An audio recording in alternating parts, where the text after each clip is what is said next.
बहुत समय पहले की बात है। मुगल बादशाह अकबर अपने दरबार में बैठकर राजकाज कर रहे थे।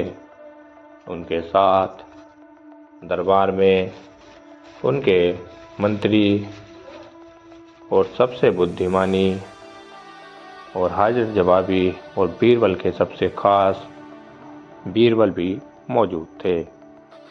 एक दिन दरबार में सब बैठे हुए थे। तभी दरबार में एक व्यापारी आया। वह बहुत घबराया हुआ था और जोर जोर से रो रहा था। अकबर ने पूछा, तुम रो क्यों रहे हो? क्या बात है, हमें बताओ। व्यापारी बोला, महाराज, मेरे घर से बहुत कीमती हीरे और सोना चोरी हो गया है। मेरे घर में काम करने वाले नौकरों के अलावा कोई अंदर नहीं आया था।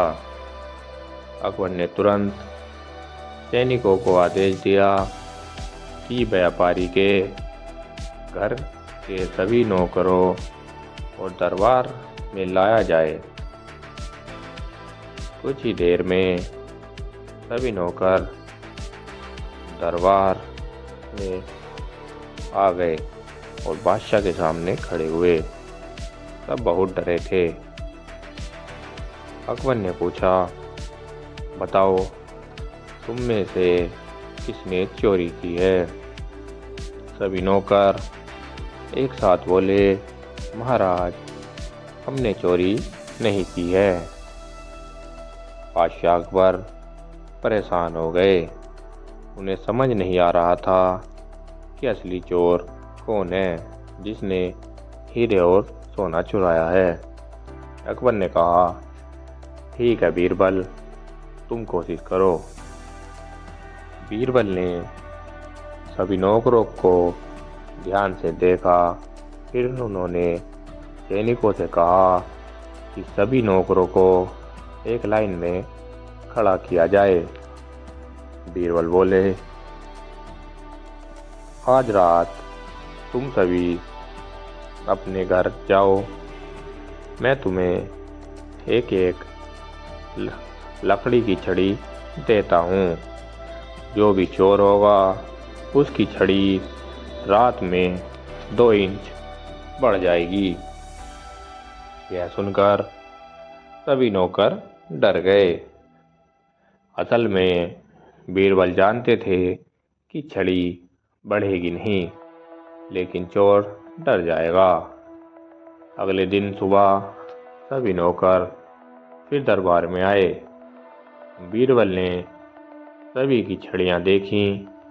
अचानक बीरबल एक नौकर के पास गए और बोले, महाराज, यही चोर है। सब हैरान हो गए। उन्होंने पूछा, बीरबल, तुम्हें कैसे पता चला? बीरबल बोले, महाराज, इस नौकर की छड़ी बाकी छड़ियों से 2 इंच छोटी है। अकबर ने पूछा, ऐसा क्यों? बीरबल बोला, महाराज, इसे डर था कि इसकी छड़ी 2 इंच बढ़ जाएगी, इसलिए इसने रात में खुद ही छड़ी को 2 इंच काट दिया। यह सुनकर वह नौकर डर गया और बोला, महाराज, मुझसे गलती हो गई, मैंने ही चोरी की थी। अकबर बहुत खुश हुए। उन्होंने बीरबल की बुद्धिमानी की बहुत तारीफ की और बीरबल को इनाम भी दिया। साथ ही चोर को सजा भी दी। इस कहानी से हमें सीख मिलती है कि बुद्धिमानी और समझदारी से बड़ी समस्या हल की जा सकती है। कहानी नंबर 2, बीरबल की खिचड़ी। एक दिन की बात है। सर्दियों का मौसम था और बहुत ठंड पड़ रही थी। बादशाह अकबर अपने महल की बालकनी में खड़े होकर ठंडी हवा का आनंद ले रहे थे।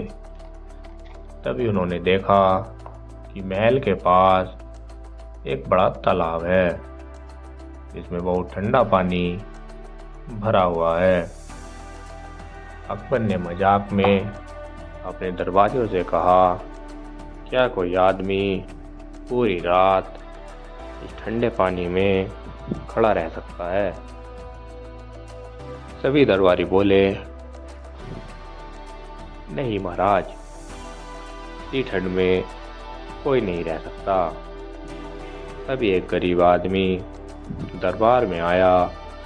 उसने कहा, महाराज, अगर आप मुझे इनाम दें तो मैं पूरी रात इस तालाब में खड़ा रह सकता हूँ।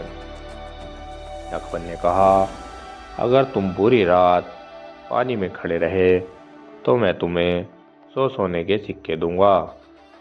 वह गरीब आदमी तैयार हो गया। रात भर वह आदमी ठंडे पानी में खड़ा रहा। सैनिक उसकी निगरानी करते रहे। सुबह होने पर उसे दरबार में लाया गया। अकबर ने पूछा, क्या तुम पूरी रात पानी में खड़े रहे? आदमी बोला, हाँ महाराज। अकबर ने पूछा, तुमने इतनी ठंड कैसे सहन की? आदमी बोला, महाराज, मैं दूर महल में जलते हुए दीपक को देखता रहा। उसी को देखकर मुझे हिम्मत मिलती रही। यह सुनकर अकबर बोले, तो तुमने दीपक की गर्मी ली, इसलिए तुम्हें इनाम नहीं मिलेगा। गरीब आदमी बहुत दुखी हो गया।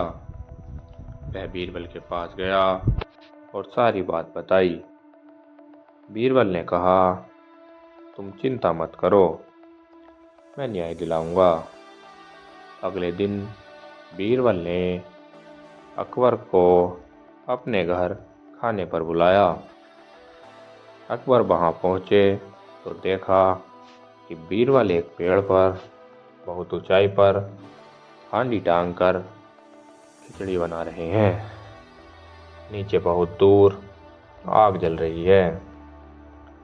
अकबर हंसने लगे और बोले, बीरबल, इतनी दूर आग से खिचड़ी कैसे पकेगी? क्या तुम्हारा दिमाग खराब हो गया है? बीरबल बोले, महाराज, अब दूर के दीपक से उस आदमी को गर्मी मिल सकती है, तो इस आग से खिचड़ी भी पक सकती है। अकबर को अपनी गलती समझ में आ गई। उन्होंने तुरंत उस गरीब आदमी को बुलाया और उसे 100 सोने के सिक्के इनाम में दिए। अकबर ने बीरबल की बुद्धिमानी की बहुत तारीफ की और बदले में उसे इनाम भी दिया। कहानी से सीख, न्याय हमेशा सच्चाई और समझदारी से करना चाहिए।